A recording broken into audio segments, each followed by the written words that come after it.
Okay, hi folks. Welcome to the Will to Win podcast. I'm your host, Will Cook. Today's special guest is James Quattrochi. James has built a career spanning 3 decades as an actor, director, writer, and producer. His works include and are not limited to Goodfellas, True Friends, Sound of Freedom, and Tulsa King. Welcome to the show, James. Oh, thank you very much for having me. Oh, no problem, man. So where are you situated right now? Where are you reporting from? I am in my living room in sunny California, Studio City. Okay. And so how long have you resided there? God, it was a half a lifetime ago. I moved here in 1991. Okay. And you've been doing acting for over 30 years, as I mentioned. Uh when did you start this whole process? What was the genesis of all this? When did you start acting? So I really started in like summer camp and grammar school, and then I put it aside for a while and, went into college and then went into business. And then it was funny, my mom is the one to blame. Mhm. She found an article that they were looking for extras in Ghostbusters Part 2. And I went down with my brother Tony, and it was 10 degrees below zero on 57th Street. And I thought it was the best thing since penicillin, man. And, Okay. and I never looked back. I got my SAG card on a movie you would know called Goodfellas. Okay, so what was that like? Because that's going to some pretty heavy hitting right there. So you were Scorsese and all that. What was your experience there on the set and with him? It was really amazing. He met me. I was standing outside the Copacabana. I was an Mhm. extra, and some guy's talking to me. I turn around. It's Martin Scorsese, and we chatted, and he asked my name. I told him my name, and he said, "Call me Marty." And then on the way out at the end of the night, I accidentally bumped into him. It was like kismet. And I said, "Oh my God, Mr. Scorsese, I'm sorry." And he remembered my name. He goes, "Jamie." He called me Jamie. "Jamie, I told you, call me Marty." And I basically asked him, I said, "How can you give me advice on how to get a SAG card?" And that's when he said to me, he said, "Bring me some pictures tomorrow morning." I brought him some pictures, and he featured me, very small role. I still get checks. It's been 33 years. I still get tiny checks anyway. And he gave me my SAG card, and he said, "Don't let it go to waste." And I have it right here in a frame in my office. Um, Many years after that, I directed a movie, and Jerry Vale, a very famous crooner, he sang with Dean Martin, Frank Sinatra, Sammy Davis. He gave me music for the movie. He loved the movie. He said, "Give me that movie. I'm going to send it to Marty. Write Marty a letter." And I wrote Martin Scorsese a letter, and how much he meant to me and how much his movies mean to me, and that he started my career. And about 6 months later, he wrote me a letter. I mean, I have it right here. It's incredible. On his own stationery, how much he liked the movie, and you know, congratulated me on my maiden voyage of directing movies. Okay. So tell me about your process in terms of acting in general. Like, do you have a process creatively, how you prepare for things, how you prepare for roles? And were you mentored by people with that process? Did you come up with your own type of strategies? Strasberg, Meisner, Stanislavski, Uta Hagen method. I still study. I mean, it's been 30 something years. Melrose Avenue, Lou Liberty has a wonderful scene study class on Sundays. And I study with him, and it's theory, it's technique. Look, just a lot of technique, but a funny story. As you know, I did a movie with John Travolta, right? In Hmm. Biloxi, Mississippi. It's called That's Amore. It's the Green Book People Academy Award winners. And they made this movie, and John and Amir Savino are terrific in it. And about a week before going down, I started getting anxious. I started getting anxiety. Now, I've been doing this a long time, but I also grew up watching John Travolta on Welcome Back, Kotter, Saturday Night Fever, on and Yeah. on. Get Shorty, one of my favorite movies of all time. So I had to go back to technique. I had to do relaxation. I had to substitution, which is what we study. So John wasn't John anymore. John became somebody in my childhood who I did not like, because in the movie I played John's nemesis. So when we were on set, I psyched myself out of the fact that that was John Travolta. It was so and so from my neighborhood growing up, and it worked beautifully. But I honestly, and I've done a lot of work, but I started getting a little bit anxious. Like, oh my God, I'm like, my scenes are with John Travolta. Hmm. So that's where the technique comes in. And that's why I love technique. Hmm. Yeah, people talk about the level of preparation. If a person's well prepared, they can handle the anxiety, they can channel it. If they're not prepared, the anxiety can go awry. So it's important to really have the repetitions down. Well, what I've noticed, Will, is anything that can go wrong, Murphy's Law will go wrong on a set. Okay. You have to be able to fly by the seat of your pants and make adjustments on the fly. Right. Like, because the other actor may do something very different in a Hmm. scene, and you have to be able to counter, or we call it pivot, Okay. and still stay in the moment and don't Right. let it affect you. And if it does affect you, use how it affected you in a positive way for your performance. Hmm. So it's kind of like staying present and then kind of being flexible with your Staying approach. present, having opinion, and being extremely flexible. And yeah, 100%. Wow. Okay. So, did that anxiety come back to haunt you at all as you went further on, or were you able to kind of keep it in check? No, man, we had a beautiful several days. I was there for a week, and I did see a snippet of it, and it looks amazing. And I'm just gonna go on record by saying John and Mira are gonna get nominated. They sing and dance in this movie. It's called That's Amore, and you haven't seen actors sing and dance since the 1940s, and you haven't seen John Travolta sing and dance for a while, really, since Grease. So he's brilliant. She's brilliant. It's a love story. It's going to make you fall in love again. Not because I'm in it, but it's a brilliant movie. Nick Vallelonga from Green Book, Academy Award winner, wrote, produced, directed it, knocked it out of the park. He's going to get nominated. It's just a beautiful story. Wow. Yeah. So so that's obviously indicative of more current and successful things that you've done. How did you handle no's and how did you handle setbacks earlier on?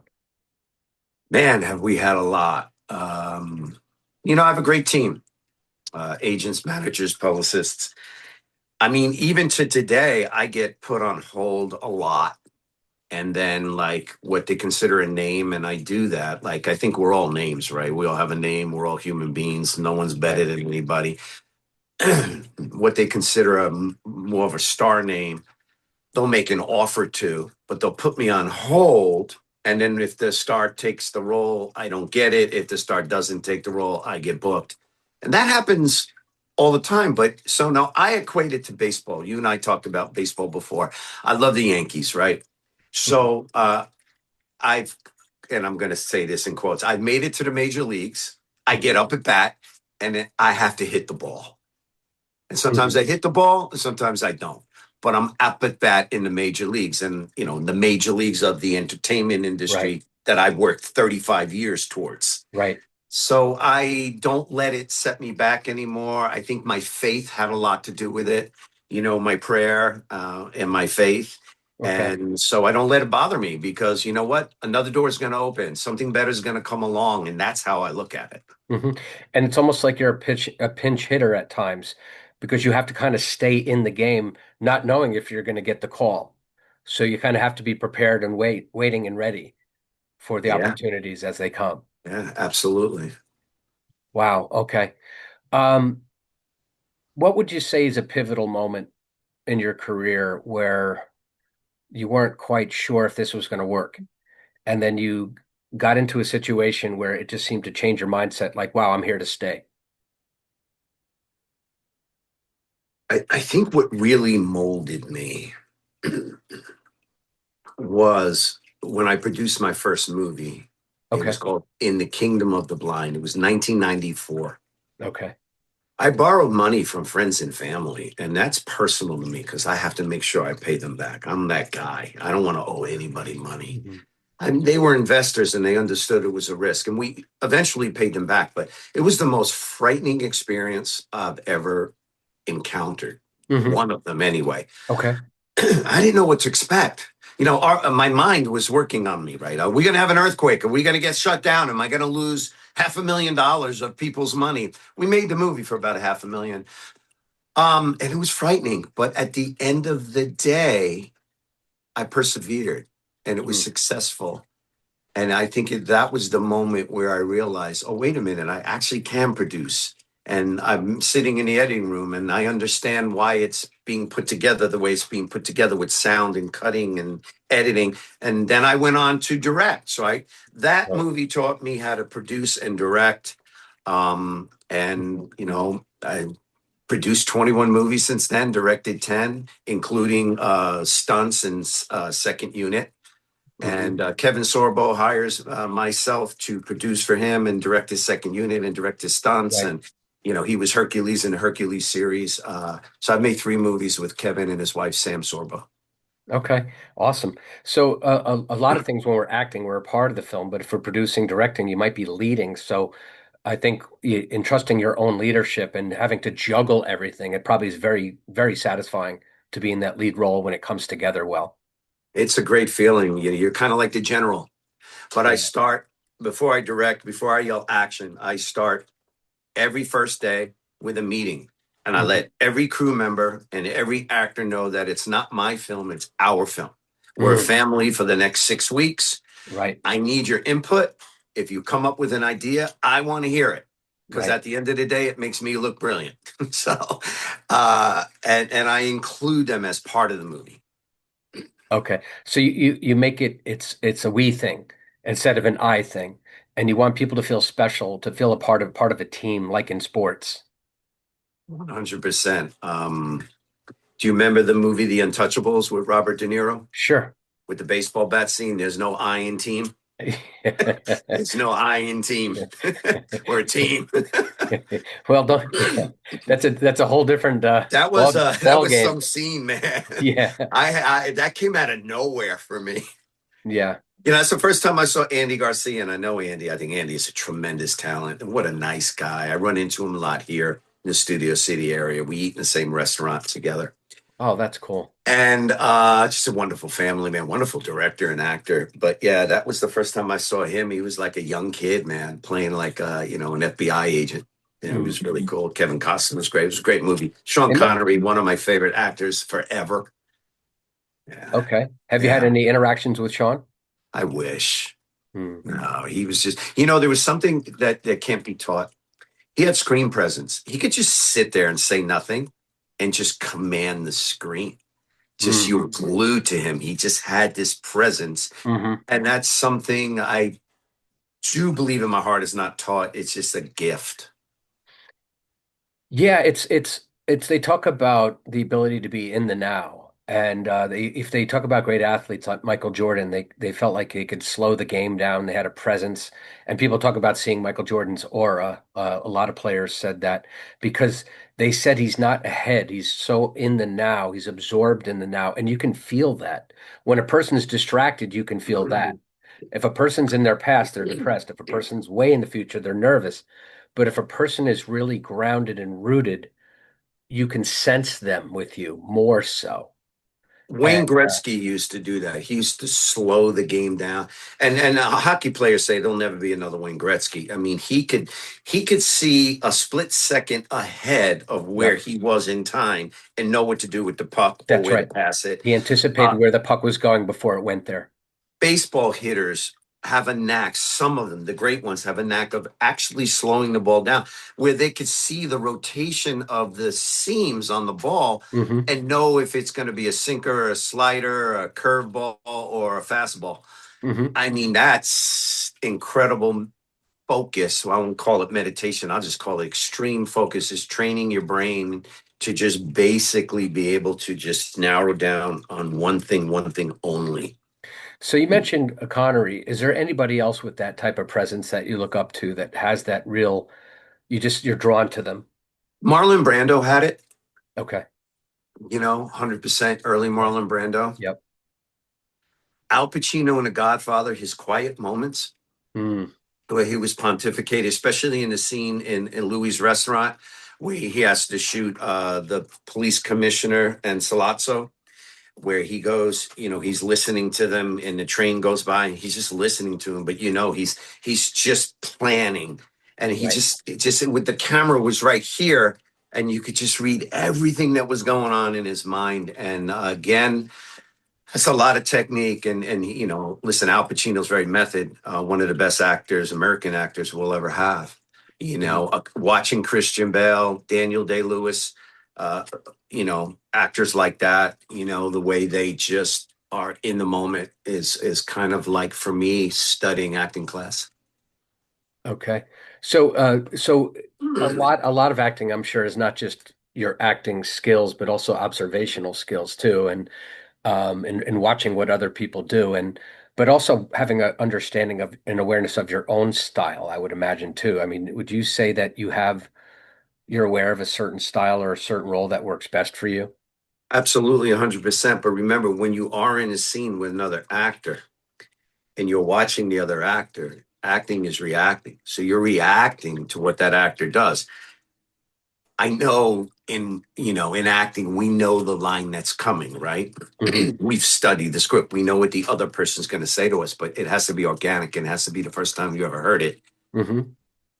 You have to fake it, but it has to be real. And, several times, it doesn't happen a lot, but you could be in a scene and you guys are both transported somewhere else and it's magical and there's no one else in the room. There's no lights, there's no cameras. And it's just, you're just locked onto your scene partner in the movie or TV or whatever you're doing or a play. And that's where the magic comes in when you guys are just so connected and you're reacting and you're organic and it's just happening and it's real. It's not fake. Right. And, that's what we strive for. But exactly what you said. Yeah, all that comes into play. Listen, you asked. I mean, I play Sally Dogs on Tulsa King with Sylvester Stallone. I play Rocco on Family Business. So for me to play an Italian guy from New York with an edge, kind of like Rocco or a Sally Dogs, a mob Hmm. guy, yeah, that's pretty easy. Hmm. I mean, I just basically imitate everybody I ever watched growing up. Um, uh, Ha- but Have you ever tried to go away from that? Have you yeah, ever tried? Have you yeah. gone away from that in different roles? Like, No. Just played a lawyer. Just played a childhood enemy of John Travolta's. He was just a guy from New Jersey. I Wonderful movie. Everything I ever wanted. I played a father down south. He owns a mechanic taxi company. He fixes his own taxis, and the kid wants to be a rock and roll musician. And I just want him to get a job and get a life. And it was a wonderful movie. It's on Tubi right now. Everything I ever wanted. It was one of my favorite roles ever. I mean, there was no New York. It was, down south guy, blue collar, hardworking guy who just had to raise this boy, and he loves him, and he just wants the best for him. But he's not all about him being a rock and roll star. And so, yeah, yeah, answer is yes. so was that a stretch for you then? Oh, man, it came so natural. The writing was so incredible. And I do accents. I study accents. I do Okay. Italian accents. I do Southern accents. Of course, I do New York, a Mm. little bit of Russian. I work on that. I work on taking off the New York. And one way I do it is I'll go real Southern. I'll go real the other way. Oh, And then wow. I'll bring it back to the middle. Wow. And so that versatility gives you more options and more opportunities, I would imagine. Yeah, I do a lot of voiceovers too. My agents and managers send me on commercials and voiceovers, so I get a chance to do voiceovers. I have a whole Okay. setup here. I have a self-tape screen. Some of the screen you may see right here in the The back, the blue blue screen. thing, Yep. and then I have lights and cameras, and then also I have the recording stuff in another room, kind of like a sound booth, for lack of a better word. Okay. Wow. So you're willing to do and try a lot of different things. You have to. It's 2026, I believe. It ain't like it used Yeah. to be. Yeah. We rarely go in. It's so funny. Like, so I got called back on a really nice commercial that I nailed. They wanted me to do a callback, but they didn't want me to do a Zoom from my living room. They brought me in to the casting place on La Brea, Hmm. and the director was on a Zoom. So I'm like, why did I even come here? I could have done this from my living room. Oh, yeah. He wasn't even in a room. So I was like, well, that was kind of weird. Hmm. Wow. Okay. Yeah, times have changed, and COVID changed a lot of things when it came to proximity. I love Um, it. but I there's love it. a I don't there's a have to leave my home and I could right. audition. And remember, when you go in a room, you have one chance. And you're walking a room, it's very non-organic. It's a room, and there's strangers in there that are judging you. That's the audition process. Hmm. In your living room, you bring in your favorite reader behind camera. I have two friends. One's a female, one's a male, depending on the opposite reader, if they need to be a male or a female. And I get to do it 10 times and send in my best take. There's no nerves. Oh, multiple The takes, pressure is and off. you're in the comfort of your own home. Yeah, there's no There you go. strangers. That's awesome. Yeah, I love it. And less rushing around. Well, when I went down on the commercial audition on La Brea, it was 110 degrees that day. I was in a suit. Oh, I mean, you know. wow. Yeah, you walk a block, you're soaking wet. Um, what's your favorite part of the process? Is it the acting part? Is it the producing part? Is it the directing? Is it the writing? Do you have a favorite part of that? So I love them all. The Okay. writing is wonderful, really gets you to go deep inside and discover who you are. And sometimes it's bright places and sometimes it's very dark places. But Okay. that's what you put on the page. Producing and directing, especially directing, very creative. Producing pays well. Hmm. Give me a magic wand. I just want to act the rest of my life. I don't need to do anything else anymore. Is that where the true love is? That's where the true love always was. And I'm at the pinnacle right now in my career where I am acting all the time and I'm recurring on two different shows. I'm up for a Netflix show. I'm up for a movie in Atlanta. So I just want to keep that going. Hmm. While it's Yeah. hot. Yep. Listen, I could do this the rest of my life. It's not like I'm a professional athlete, at the age of 38 year old or the age of 37-year old. Right. I mean, you're never old as an actor. You just play a different Mhm. level. Now you play a grandpa versus a husband, or what Mhm. have you. But yeah, there's always roles for you. Was there ever a time where you wanted to hang it up, where like you didn't think you could surmount the place you were in? You felt like down and out, or you felt discouraged. Was there a time in your career where you're like I want to get out of here? I quit every day for the first 15 years out here. Okay, tell me more about that. And then I came back. Well, Harrison Ford said the only difference between them and me is I stayed one more day. So I get up every morning and I say to myself, the only difference between them and me is I stayed one more day. And then, as silly as this is going to sound, the only difference between Tom Cruise and I is he has more money and he's worked more. That's it. I Yeah. simplify it. Uh, so I've been out here since 1991. I don't know, what is that, 33 years? Quick math. So half of that, I really was like, what's going on in New York? I miss everybody. I miss my family. And then when the career really started, gelling, all that went away. And I'm really glad I stayed. Mm. And I mean, honestly, right now I'm at the point of no return. So if I'm in a rocket ship, I'm out in space. If I turn around, I'll never make it back. So I got to go to my destination. Otherwise, I'll run out of gas.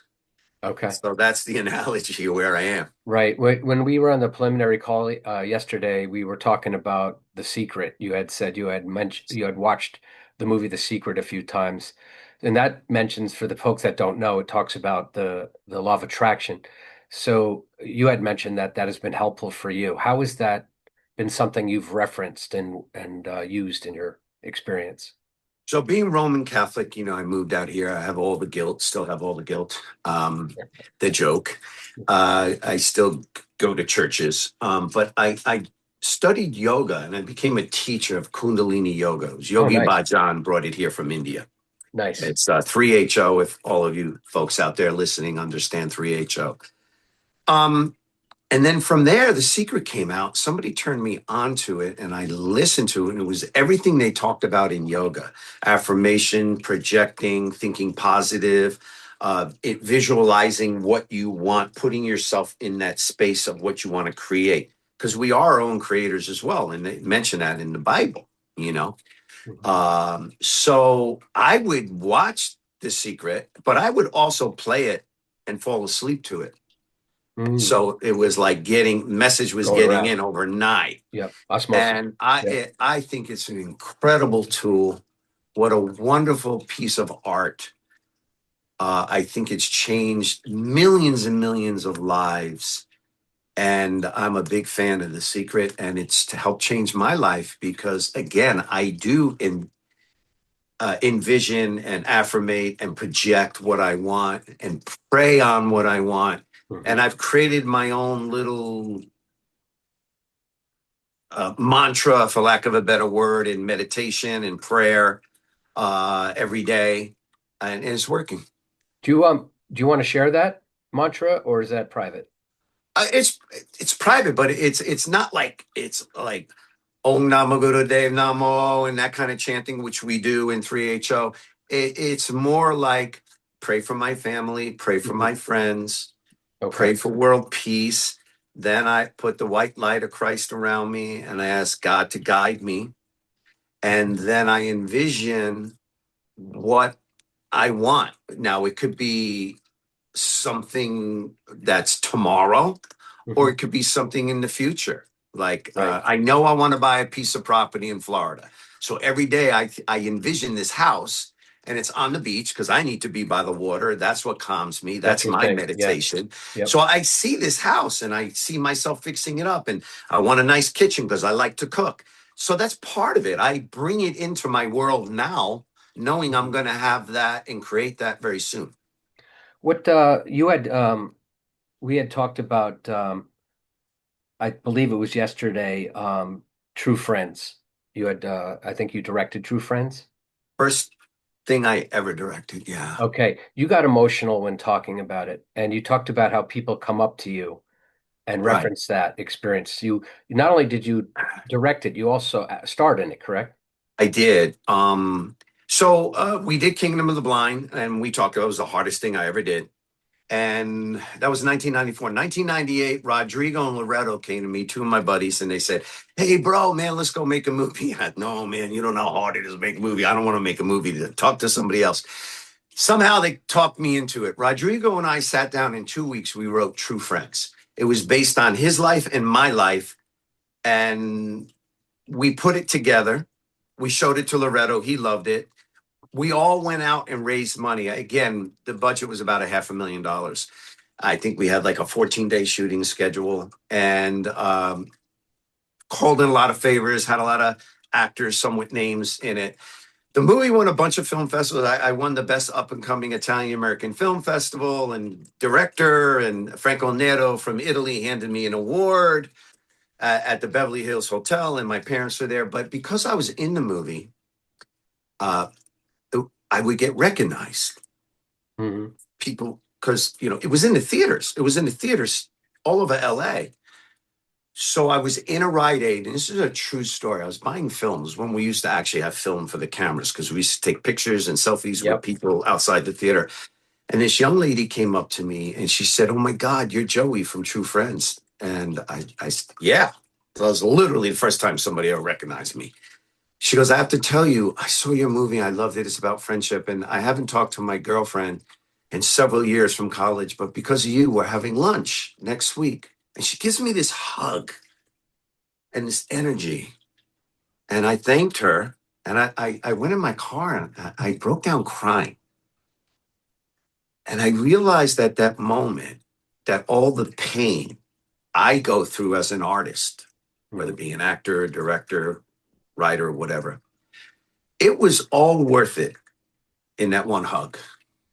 Wow. And that's it. And it sounds like that's when it all came together or close to it. Well, that little light bulb, well, Mhm. that's why I do what I do. The It's real not re just the real reason. it's not just for me. Right. I still get emails. I mean, that was 1998. Right. Some guy in Germany or some lady in wherever, Spain, sees it and they Right. email me. "Oh my God, I love your movie. It was incredible. Thank you." That's Hmm. so many years later. Still get it. Still makes me feel good. How many different movies? have you been involved in on all different fronts? Between movies and TV, close to 100. Okay, great. Uh, And what what's next, or what do you think your evolutionary path includes as you look into the future? Is it does it are you set up for a little while, and are there other risks that you want to take that you haven't taken yet as well? Kevin Sorbo has a faith-based movie. It's about 10 million. It's big. That my producing partner John Duffy and I will go do for Kevin. Uh, it's based off the first book, A Case of for Christ, but it's a spin-off of that same writer. And he wants to do it. He wants to direct it. He wants to star in it. So I'll go do it. That's a big budget. But honestly, what I see happening right away is, and again, this is part of my daydreaming and my affirmation and my projection. Want to do a crime drama? Mm, Want to play a detective on a hmm. crime drama, kind of like LA Confidential. Okay. I love that movie. Russell Crowe, man. Wow. It's a crime drama. Yeah. Are you doing anything similar to that? Um, the Netflix thing is a general, Okay. retired general, but nothing really similar to that. This would be, I don't know, this would be NYPD Blue meets Blue Bloods. I did Blue Bloods with Tom Selleck, and that was amazing. Okay. Uh, Another eh, one. Yeah. yeah, oh yeah, he's incredible. Yeah. What I did have, you learn from him? I have a funny story about that. But listen, I got to work with Eddie James Olmos and Tom Selleck in the very last episode of Blue Bloods ever. They brought me on the very last episode ever. And then that same week, I booked Tulsa King, and I've done 3 seasons. So working with Stallone and Tom Selleck and Eddie Olmos, I mean, it's pretty cool. I just have a funny story about that. It was around my birthday. It was June. It was Brooklyn. It was hot. I'm back home in my element. I mean, it was hot. It's humid. New York in the summer, you guys all know it's hot. It's humid. So Oh yeah. Yeah. I have sandals on and shorts and a Tommy Bahama t-shirt and sort of flowers on it. And I'm in my dressing room. I say hello to Eddie. We talk a little bit about the scene. Second AD comes, James, we're going to rehearse. I go, well, I'm not dressed. I'm playing a prison warden in a suit and a tie. I'm Tommy Bahama right now. I just got out of my rental car. It's so no, we're gonna rehearse. It's all good. Then you come down. We'll get you ready. So I walk up and Tom is setting everything up. Tom Selleck's there. I mean, big tall guy. He's got that Right. deep voice or that vibrato that he has, and it was all cool and everything like that. And he's telling everybody what he wants, and he turns and he looks at me. He goes, "Who are you?" Oh God. I said, "Oh, Mr. Selleck." My name is James Quattrochi. I'm playing the prison warden here for you today. Thank you so much. I promise you, I will be in a suit. I will not be dressed like this. So he giggled, and we got a break halfway through the day. He said, "Come over here, talk to me." And we started talking. And then we have a mutual friend, Larry Minetti. Larry Minetti was on Magnum PI with him. He played like the heavy Italian guy, the enforcer. Okay. And Larry's a dear friend of mine, and I mean they're brothers. Tom Selleck and Larry are brothers. So I opened it up with, "Oh my God, I love Larry. Let's call him on the phone. Yeah, let's go say hello." So it was great. It was great. He was wonderful, and at the end of the day, he thanked me very much for participating. In his last episode. It was really cool. Awesome. Awesome. So now you're involved with Tulsa King, correct? I am What's it like being around Sylvester Stallone? watching an icon. I remember when Robert Patrick came on, and that was a big episode for us. They were enemies, and just watching Robert work and Sly come in and set up the lighting and the camera angles and set up the stunts with Freddie Poole, the stunt director. Freddie's nominated for like 4 Emmys over the last 4 years. Incredible guy, incredible director and stunt coordinator. And I just sit back and I say to myself, I'm never going to have this again, like to sit here and watch Sly. I saw Rocky when I was 16, Cinema 100, Greenburgh, New York. Changed my life. Started working out, started boxing, still work. I work out and I box with Ricky Keelis, Puerto Rican kid out of Ohio, 4-time lightweight champ. We still spar together and train together. So I saw Sly when I was a kid in all his movies, and now I'm watching him work. It's very surreal. It's an out of body experience for me, and I'm like a little kid, and I'm like, wow, this is really cool. What was it like the first time you ran into him? I knew enough not to bother him. Okay, you gave him space. 100%. All the other actors were trying to skinny up to him. In case he looks at me, I'll say hello. Not me. I'll walk away. When he wants to talk to me, and he does, and I answer him. If I have a question, I'll go. If he says any question, I'll go, sir. I have one question. I call him sir. I have one Mhm. question in this scene at the end. What do you want the Kansas City crew to do? Do we stay in with the guns, or do we follow Frank Grillo off? Frank Grillo plays Bevilacqua. He's my boss on the show. With the Kansas City mob, he's the head of the mob. And he basically answered me with, "No, you follow Grillo out, Bevilacqua. The Kansas City crew goes, okay, great." Then I had to jump over tables and chairs to get out, because it was a whole mishmash of stuff in that one stunt. We did a stunt for 5 days. It was a 5 day stunt. I think on film, the whole scene was 30 seconds. Wow, okay. Yeah, 5 days. And I remember being in it. And again, Freddie Poole, trust me, talk to me. There's a big Dodge pickup truck coming in with the bad guys. And they come skidding in. And there's that line of demarcation where that stunt guy is going to stop. But the grill was right here.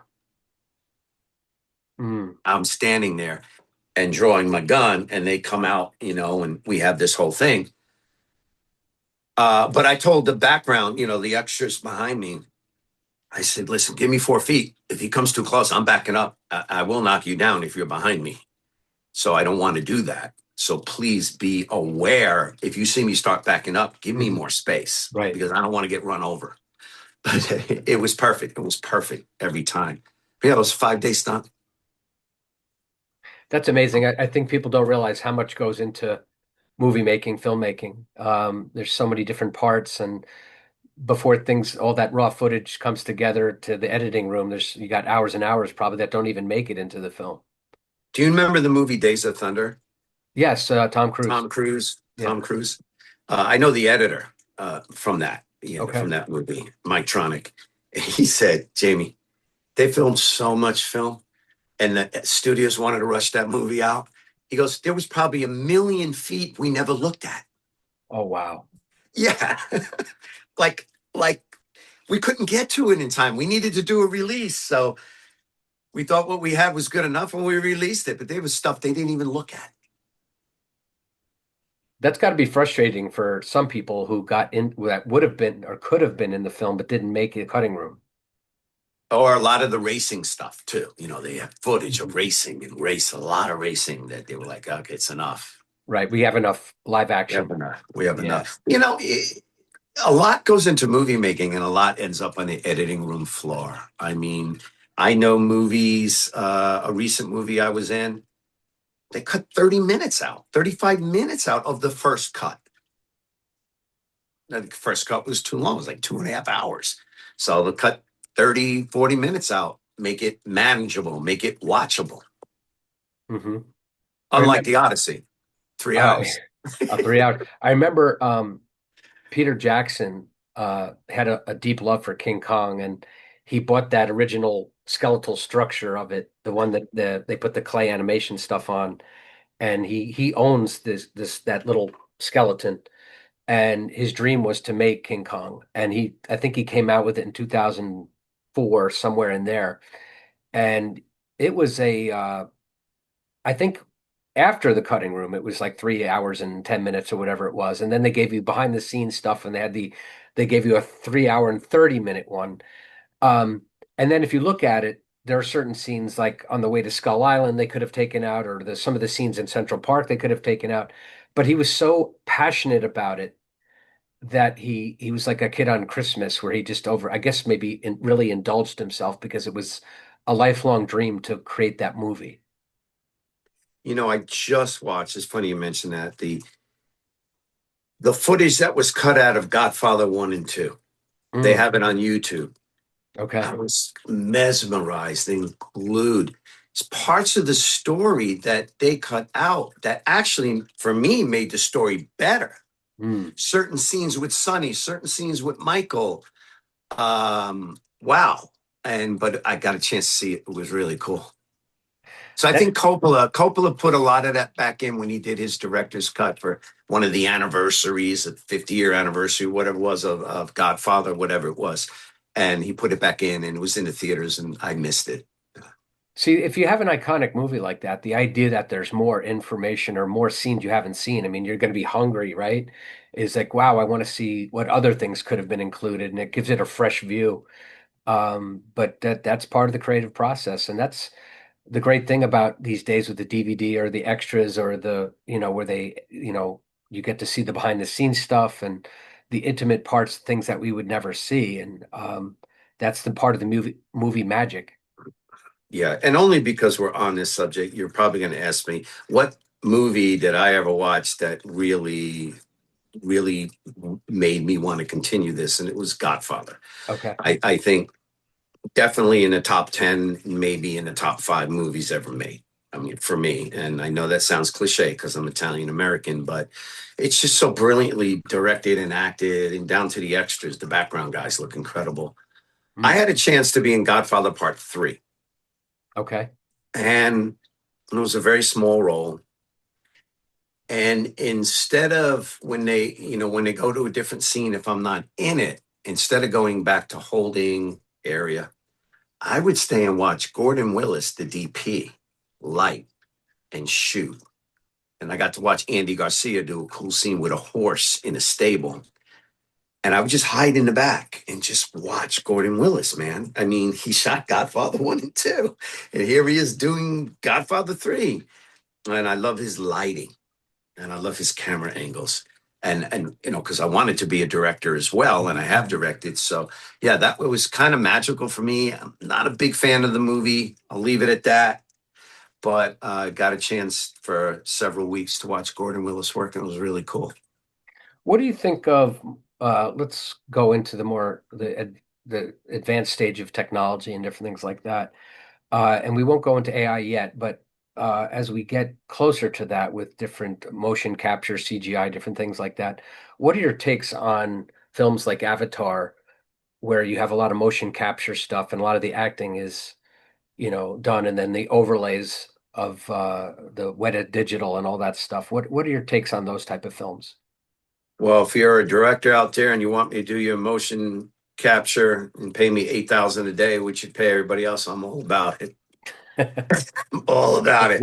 I have Work a is work. friend, Yeah. yeah, Mark Ralston. I did a movie with Mark, a wonderful actor, Shawshank Redemption, about 100 movies he's done. Such a giving actor. Ask me about him in a scene after this. Listen, it's hard to do as an actor. You're in an imaginary place. You're in a green screen. You got to imagine all this stuff going around Around you. you, and then you have to do it, but it's not there. It's not It's going there. to be there later. That takes a lot of focus. And James Cameron, of course, directing you can't go wrong. I mean, He's a he's genius. unbelievable. He's Mhm. genius. I mean, come on, a Yeah. genius. Yep. Like Spielberg, like many others. But yeah, Lucas. We can go on and on. Yeah, there's something about movie magic, right? And it must be really neat to see all the behind the scenes stuff and then the finished product. That must be very satisfying. I mean, I love it. I mean, I saw a rough cut of a movie I was in, and when my scene came on, it was just in the editing room. It was a quick little rough cut.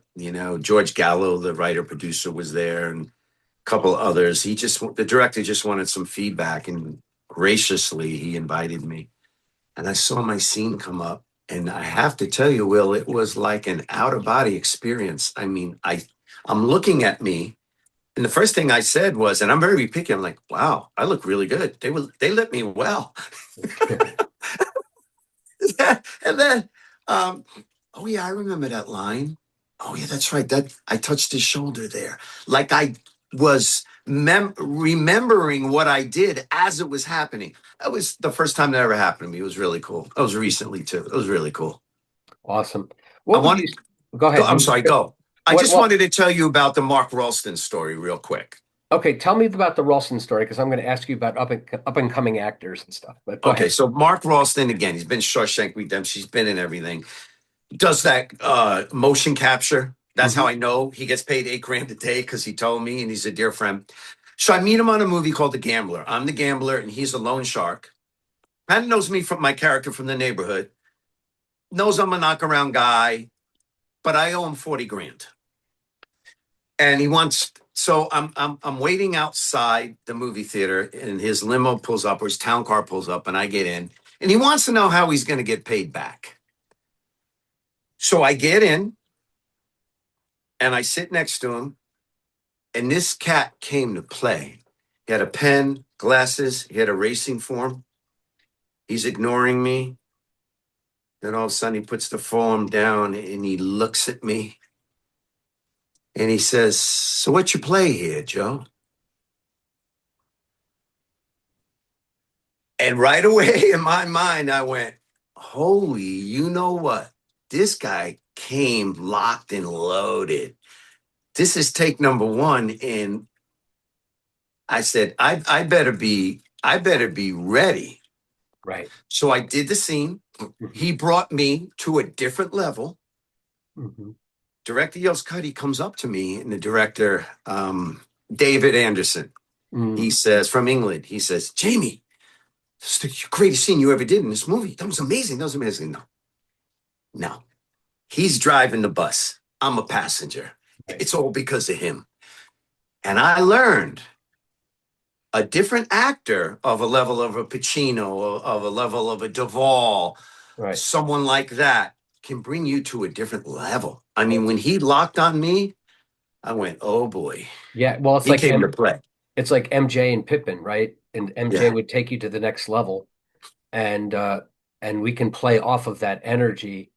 And it's the score and the assist, right? It's just playing off that energy, and we can be that person. We can be that source too. But sometimes we're the assist, Yeah.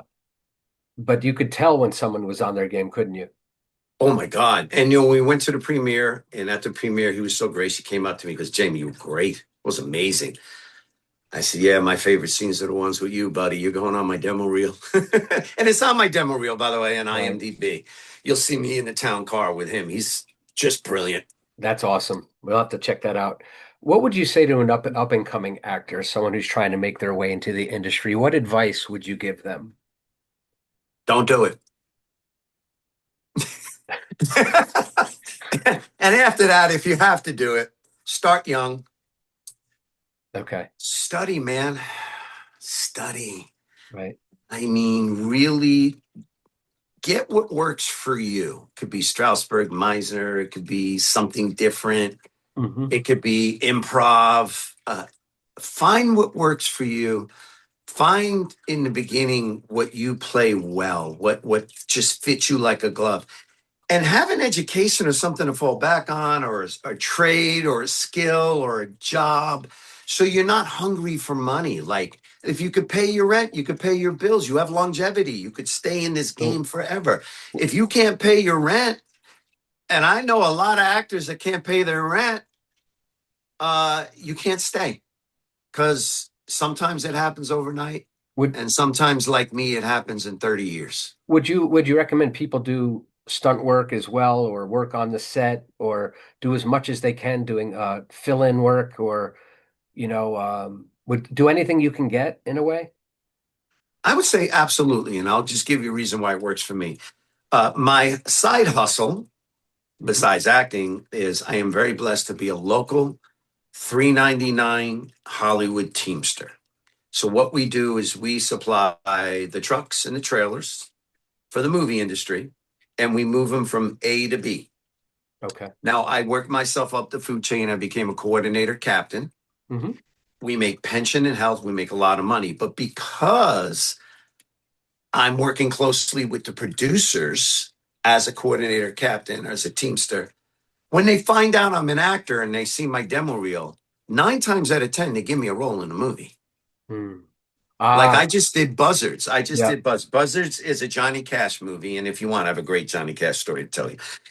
So I did Buzzards, and the producer, Brian, and the director, Michael, I mean, we got along great. And then they were like, we didn't know you were an actor. I go, well, yeah, please go watch my demo reel. Watch my demo reel. That afternoon at lunch, they both come up to me.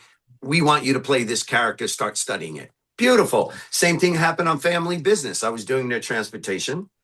The showrunner and I started talking with the director Trey and Carl Weber, the showrunner, and I said, "Watch my IMDb." Next day, he says, "Be careful what you wish for." I've done 3 seasons on Family Business as Rocco. So yeah, the you nailed it. Do it. Get a job on set, man. Let people see you and let it leak out that I'm really an actor, but I'm here as a PA. It's okay. You don't have to be embarrassed about that. We all No. have to pay the bills. Hmm. Yep. So, anything you want to plug? Is there anything that you want to plug in terms of your future endeavors, or any of the most recent projects you can talk about, or what else would you like to bring in for the viewer in terms of what's next for you? Well, I would just say what's next, and I think the release is going to be around the holiday time, Thanksgiving, Christmas. I'm not 100% sure. That's Amore with John Travolta, Mira Savino, and an array of other star actors in it. I mean, everybody's in this movie. It's a romantic comedy. Again, John and Mira sing and dance like they did in the 1940s.